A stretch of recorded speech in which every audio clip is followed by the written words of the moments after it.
Hey guys, Samuel Allred here. Welcome back to the Persistence Outdoors podcast. Today we're going to talk about finding a place to hunt. You know, you could have all the motivation, all the gear, paid time off, whatever, but if you don't have a place to hunt, you're out of luck.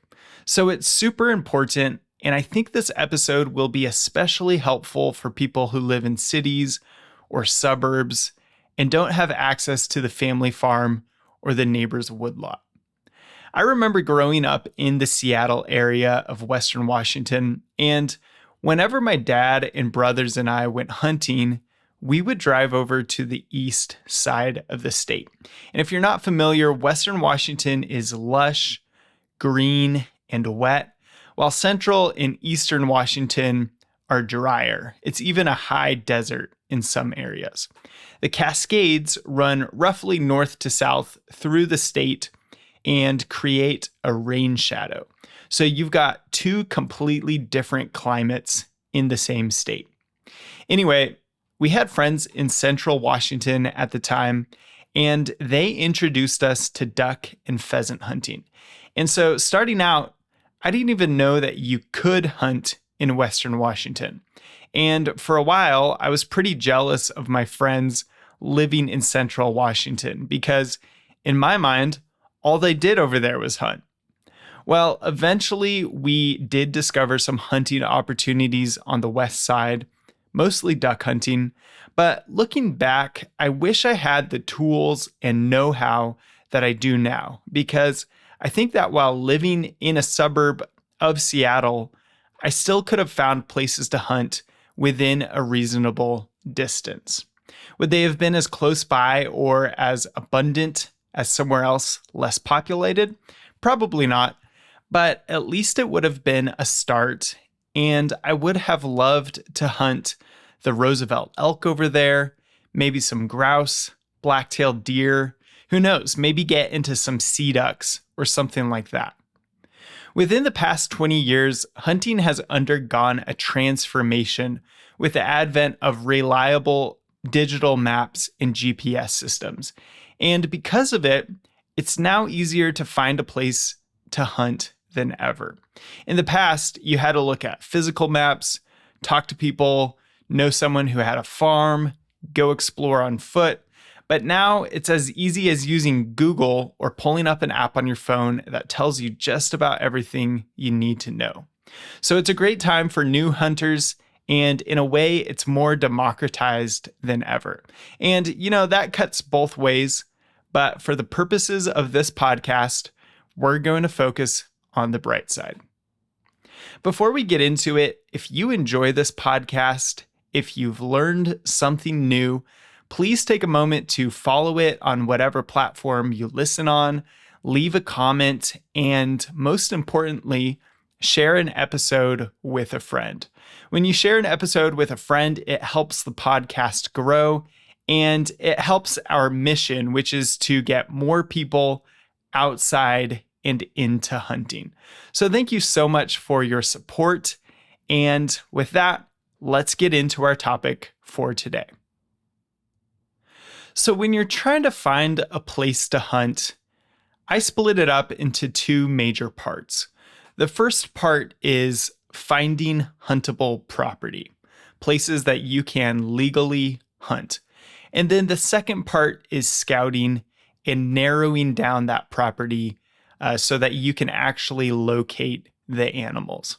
So we're going to start with part one, which is finding huntable property. And if you live in a suburb or a city, there might not be lots of huntable property nearby.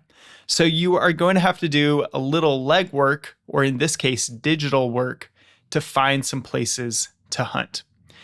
There are a couple different methods, and I'm going to start out with the easiest method possible, and that is to use the onX Hunt app.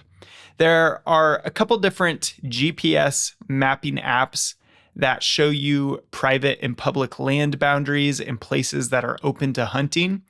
I use onX Hunt. Another one is Go Hunt Maps. But for the purposes of this podcast, I'm going to stick with onX Hunt. onX Hunt is an app that, like I said, uses GPS mapping, and it costs about $35 a year for their base subscription for one state. And when you open it up, you can use different layers on your map to identify places to hunt. So in the app, you can see these are public lands.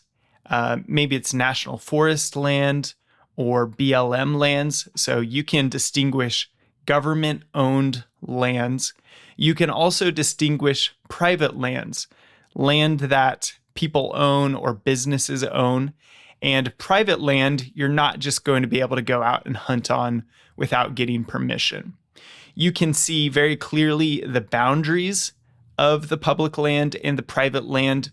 You can also often use a layer that shows you whether an area might be open to hunting even though it's private land. So sometimes there are different agreements with private landowners that allow hunters to come use their land, whether it's through some sort of government agreement or you need to buy a permit, something like that. But onX Hunt will show you all of this. And so it's really as simple as buying the app for your state, opening it up, getting familiar with it, and then looking for the nearest public land near you. And once you start identifying what's public land and what's private land, all sorts of hunting opportunities are going to open up to you. I've said it before on the podcast, and I will say it again. onX Hunt is the most valuable tool that you can buy for hunting. It really is. I mean, for $35, you can open up basically endless hunting opportunities. And you're going to save yourself the time of going out and driving around and looking for places. You're going to save yourself the time of talking to people. You're going to save yourself so much time in the scouting process, which we'll talk about later. And so if you're a new hunter, I can't recommend onX Hunt enough. It is 100% worth the $35, and it is going to help you immensely if you learn how to use it. Now, while I highly recommend onX Hunt, there are other resources to help you find huntable property. So I'm just going to call this tip, just Google it, right? You can go to the Google box and type in public lands in my state or public land near me, and things are going to pop up. And you will start to see that different types of land are designated public. So I think I mentioned national forest lands are public. BLM lands are public and often open to hunting. You may find other places like Department of Natural Resource lands or state lands. And so once you start to understand that some lands are public, you can then narrow down pretty quickly if there are restrictions for hunting in those places. So after just Googling it and getting a sense of what might be public land around you, you can also go to different specific websites. So you can go to your state's wildlife agency website, and most states are going to have some sort of page about public lands that are available and about how to get outside hunting. And so that's a great place to start because they want you to be able to use the land, and hopefully you can find some specific areas there. You might find wildlife management areas, WMAs, and these are often designated hunting areas. They may have some certain restrictions, or you may need some sort of permit to hunt on them, but it's a really good place to start, especially if you're new to hunting. You can also go to the Department of Natural Resources or BLM websites. BLM stands for Bureau of Land Management, and these websites will have information to help you find public land near you as well. You know, some state parks are even open to hunting. Oftentimes they will have sort of heavy restrictions, whether that's what type of hunting you can do or the seasons. but some state parks are open to hunters, and it's worth checking out and giving the ranger a call. Like I mentioned earlier, you can also find many hunting opportunities on private lands owned by entities that have made a deal with the state. So, for example, in Idaho, where I live, there are all sorts of lands that are owned by PotlatchDeltic, and that's a big, giant timber company. And the state has made an agreement with this timber company that hunters can use the timberlands for day hunting. So you can't camp out there without a permit like you could in a national forest, but you can definitely hunt out there. And as long as you're driving in or walking in, you're good to go. So that is an incredible partnership between the state and that logging company. And it opens up thousands, I don't know, maybe millions of acres of land to the public to hunt on. Sometimes it may not be giant tracts of land. Maybe it's just a field. I believe in Eastern Washington, farmers will make a deal with the state where hunters can pay a small fee, or maybe it's just a reservation to go and duck and goose hunt in their fields. So you might be driving around looking for ducks and geese, and you see them land in this field. You're like, I want to hunt that field. Well, some of these farmers are part of this program where you can literally go online and reserve this field and go hunt it the next day or the next week or whatever. So that's really awesome. And usually the private landowners are getting some sort of benefit from this partnership. Other places you can look are military bases and reservations. Military bases, I think they're going to be confined to military members, but it may depend on the base. And oftentimes there's a whole lot of land that is used for training or just as a buffer that you can go hunt. And then reservations, you will likely have to pay some sort of fee, but then you, again, will have more hunting opportunities on reservation land. So there's all sorts of land out there that you can hunt on. And by Googling it, you can just get an idea of where it is. And then you're going to have to go down the rabbit hole of calling the people who manage that land and making sure that you can hunt on it legally. You know, I've had friends who went out hunting and they thought they were on public land, but it turns out they were on reservation land. And so they weren't caught or cited or anything, but if someone had found out, they would have been, they likely would have had to pay a fee.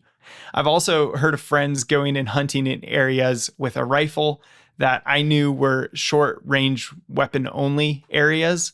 So you do need to be careful that you understand the restrictions in each of these areas, even if they do have public access. And you can determine those restrictions by giving your game warden a call, giving the property managers a call, or by going and looking in your regulations booklet that you get from a sporting goods store, or you can find it online in a PDF. If you want to learn more about the regulations booklet, I did an episode a while back. I think it's called Beginner's Guide to Regulations or Hunting Regulations, and I go into it really in depth to help you guys out. So there are lots of different places to hunt, and you just need to find them. Google is a really great tool. All right, let's talk a little bit more about private land. So besides the land that is contracted out to the state for hunter day use or hunting in general, there is also lots of land that is just owned by normal people or businesses. And just because it's private doesn't mean that you can't have the opportunity to hunt it. However, you will need to get permission.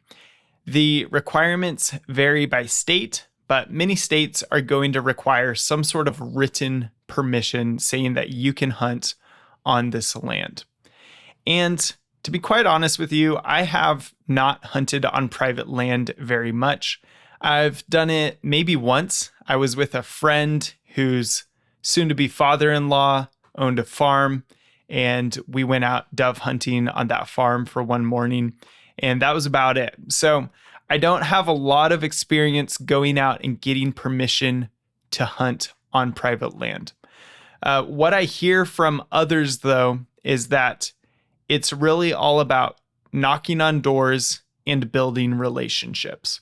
So if you want to hunt on someone else's private land, say you're driving through the countryside and you see deer in a field and there's not too many houses nearby and you think, hey, that'd be a perfect place to deer hunt.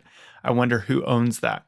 Well, you could look in your onX Hunt app and you could find the landowner, or you could go to, a house nearby and knock on the door and try and figure out who owns that land and ask for permission.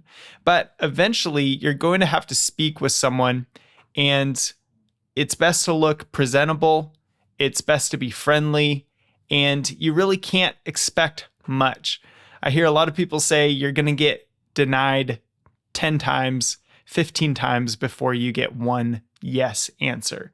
And you may not get permission for the species you're asking for. Maybe you want to hunt deer, but they really value their deer, and they say no, but they let you hunt as many rabbits as you want. There's a lot of different angles you could think about for getting what you want, but at the end of the day, you're going to have to go out and build some sort of relationship with these people or some sort of rapport, and it may require you helping out on their farm at some point during the year, or maybe you bringing a small gift, or starting out by you hunting the pest species. And then every time you go out on that land, you do everything by the book. You open and close the gate. You only drive where they ask you to.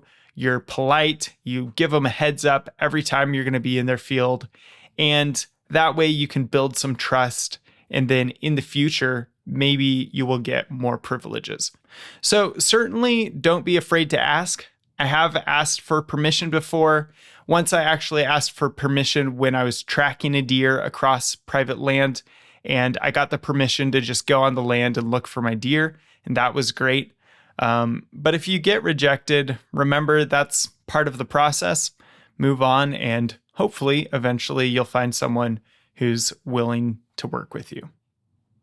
In some places, there is going to be far more private land than public land, and in other places, there's going to be far more public land than private land. So I've experienced both of these. When I was living in Tennessee, most of the land was private, and there were just little postage stamps of wildlife management areas that you could go hunt on. And then in Idaho, it's something like 60% of the land is public.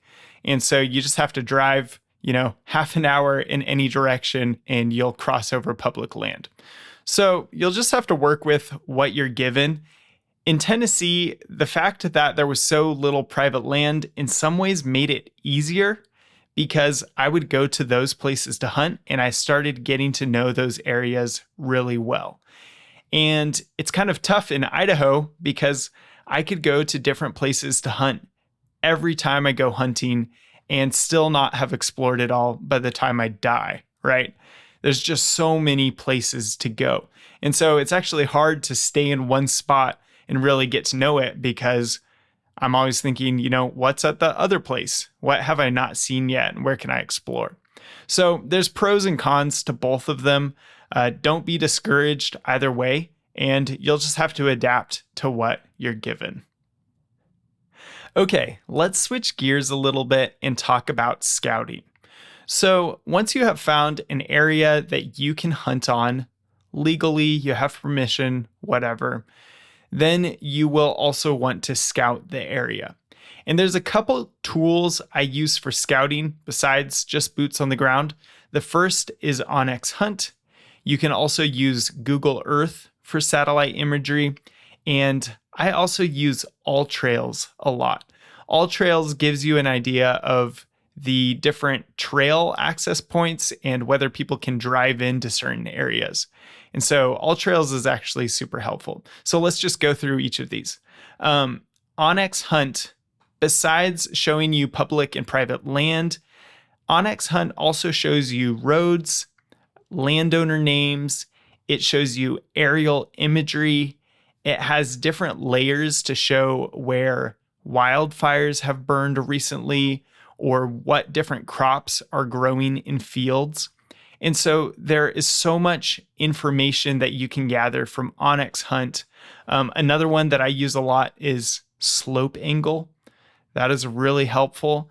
And onX Hunt, just by looking at these maps, you can start to get an idea of where you can get in, where the animals might be based on food and bedding, looking at that aerial imagery, and then your travel routes, all sorts of things. So onX Hunt is super helpful.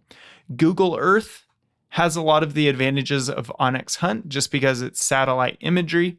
You can also get 3D maps, just like in onX Hunt. And so sometimes I will switch between onX and Google Earth because I'm trying to make sure that the imagery matches up. Sometimes one app or another will have more recent imagery. So say I'm trying to hunt a clear cut that I found on onX. Maybe I will then go and check in Google Earth to make sure that that clear cut is actually still pretty clear and not way overgrown. So the satellite imagery from Google Earth is super helpful. And if you don't have onX Hunt or you do have onX Hunt and just want to supplement that, it's a great tool to use. And then, like I said, AllTrails is great. Another thing that I do with AllTrails is go to the reviews and then type in the animal I'm looking for. And I've been doing this a lot with bear hunting because you'll see these different trails up into alpine lake areas and you think, man, there's got to be bears up there. And then you go to the AllTrails reviews and you type in, you just search bears or black bear or whatever. And sure enough, someone will say, oh, I saw a bear on this trail 3 months ago. And you're like, great. I mean, I knew it was good bear country, but that kind of confirms my suspicion. And maybe I will go up that trail even and then branch off and get away from people. And I know that I'm kind of in bear country. So you can do that with all sorts of animals, but AllTrails, with so many people walking these trails and taking pictures, you can actually get a lot of info. So those are your tools, and sort of the big two things that I'm looking for when I'm scouting is access points and where the animals are. And there's lots of other things that I might look at, but I think those are two of the main big important questions that I'm going to ask right off the bat. So access is super important, right? You could find the most perfect area to hunt, but if you can't get there, what's the point? And I've actually found places like this. They look amazing on a map, and then I try to get to them and the road is gated off, or it is just too nasty and rutted and I can't get my car in there without potentially damaging it, or the hike to get into that area is just so long that I would need a lot more time, or I'd need people to go in there with me to help me pack stuff out. You may also run into access problems when there is public land surrounded by lots of private land. And so there may be roads that even go to the public land, but they go over private land first and people have gates, or the only access could be by water and the rest of the public land is landlocked. Or sometimes, there is an access point, but to get to the place that you really want to go, it would be so much easier to just go over someone's piece of private land. So you can start looking at maps and trying to get an idea of where your access points are. And you may end up asking someone if you can walk over their property to access this public land, or you may have to take a certain route to get into the areas that you want to hunt that is public all the way. The other major component I'm looking for when I'm scouting is animals. Where are the animals going to be? Maybe I have 400 acres to hunt. Well, where on that 400 acres can I find the deer? And where in this topography will I actually be able to see the deer and then make a play? And so you're trying to find a density of animals and find their food, their bedding, and travel routes. And there's a couple ways you can start to figure this out. One, you can get on OnX Hunt or Google Earth and start looking at the topography and the satellite imagery. And with those maps, you can start to decipher where the animals might be. So, for example, if you are looking for elk and it's in the late season when it's starting to get cold, maybe there's some snow on the ground, well, you know that elk like to graze. They like to eat grass. And for grass to grow, you're going to have exposed slopes where sunlight is hitting the ground, right? So you can start looking on your map and you can look for south-facing slopes, because south-facing slopes are likely going to get more sun and be a little bit warmer, and there's more likely to be food growing on those slopes in the cleared out areas. And so once you start to find those south-facing slopes, you've got a pretty good chance of finding elk there. So this is super helpful if you've got a unit or an area that's completely covered in trees and there's only a few spots that have these openings. Well, now you've got some places to start looking. You can do this for any animal, and there's lots of different factors that come into play, but I'll give you another example. Maybe you're looking for turkeys, and turkeys generally roost in tall, mature trees, especially on a slope. And if they can, they'll roost across a river, and that gives them a little bit extra protection. So if you know there is an area with turkeys, but you're trying to figure out where to set up in the morning for turkeys, you can look throughout the unit and try to find mature trees that are on a slope, right? And you can tell this by aerial imagery. You may have to go out and look at what mature trees look like on the ground and then match it up to what you're seeing in aerial imagery. But once you figure it out, you will know what mature trees look like. And there's a much higher chance of turkeys roosting in those trees and you being able to set up close to them than if you didn't know where those trees were at all. So scouting with your digital tools is super powerful. It's called e-scouting, and there's people who get so good at it that they can really pinpoint where they are going to find animals very consistently, and they will take a lot of time, figure this out before they go hunting, and then they'll drive out, walk into their spot, and voila, they'll find animals. And I know I'm making it sound simplistic, but you really can get good at it, and it is very, very helpful. Now, the other thing you can do to scout is actually go out to the places that you want to hunt. And this is also important because there's still things that you are going to find with boots on the ground that you're just not going to know from looking at maps. And it takes a long time to get good at understanding maps, and it helps to go out and explore. So when you go out to an area, you are going to start looking for animals. Of course, if you're running into the animal that you want to hunt, that's awesome. But you can also look for sign. And so you may be looking for tracks or poop or trees that have been torn up by antlers, all sorts of different things that indicate that there are animals there. When you're scouting, I encourage you to look for a density of animals.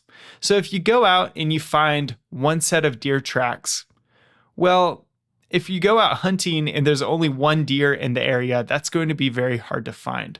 But if you find 10 sets of deer tracks and scat all over the place and you bump a deer, well, there's a much higher likelihood that you're going to be able to find one of those during the hunting season. And there's seasonality involved, like animals can be in different places at different times of year. But I think you get what I'm saying. You're trying to find a density of animals to give you more opportunities during the hunting season. And if you go out somewhere that looks good on a map and you go scout and you find out that there's just not the animals there like you expected, well, you are not going to waste your time on opening day of the hunting season at that location. You're going to go somewhere else. And so it's worth your time to go out and look around. You'll likely learn things that are just easier to learn in person. And there's nothing that can really replace time in the woods to make you a better hunter. So a good example that I can give you is I will look on my maps often and I will think, oh, that's a great place. I can sit on this hill and look over to that slope and spot animals. And so I have this great idea in my mind and I go out to do it. And one thing I've noticed in North Idaho is that even if I can spot animals in a lot of places, it's a whole nother challenge to actually get to them. So maybe I'm glassing animals from a mile away, but to actually get a shot at them, I would have to get on the same slope and find them in all the brush that I'm looking into. And that's super hard to do. And so even though I've got a great game plan and I've even found animals, I actually have to adapt my strategy to something that works for that sort of terrain. And that's hard to understand just by looking at a map if you're not super experienced. You know, scouting and narrowing down an area can feel daunting at first, but I actually find it very encouraging to know that animals actually have specific places that they like to be. If you have, again, 400 acres, the animals aren't just going to be spread evenly throughout that area, assuming there's, different features in the vegetation and topography.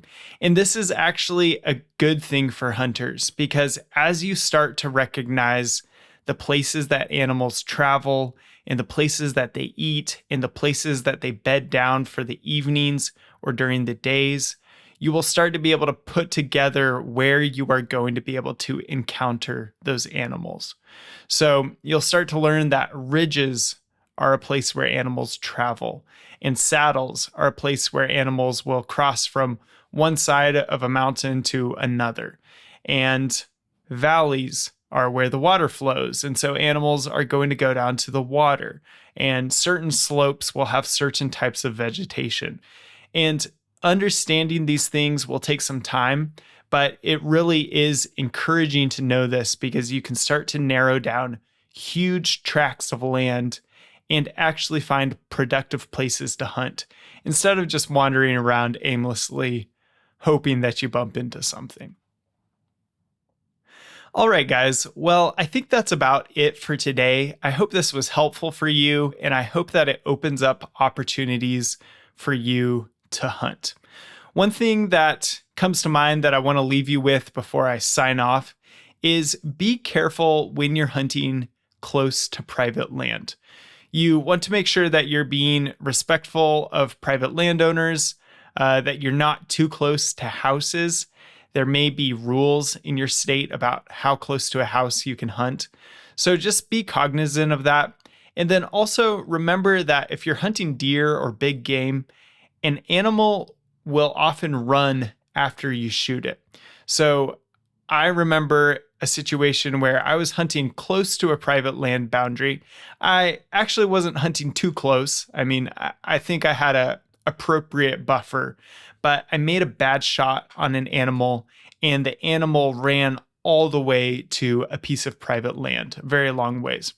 And so you just have to keep that in mind. If you're hunting right on a boundary and then you shoot an animal and it runs over onto someone's private land, you are going to have to get permission to go and retrieve that animal. And so as a new hunter, you may not want to deal with that. And you might just make sure that you have a little bit of a buffer between you and the private land boundary. Now, if I were hunting something else, say I'm hunting squirrels or turkeys with a shotgun, I might be okay with being closer to that boundary because usually the turkeys and the squirrels are going to drop once you shoot them. And shooting with shot is less dangerous than sending a bullet into the air. So you never want to be shooting towards houses or people, of course. But I'm just saying that there are certain types of hunting that may be appropriate in areas that have private land boundaries, and some types of hunting that just may not be appropriate for that sort of public land. So keep that in mind and try to make your best judgments when you're out there. One last thing before I sign off.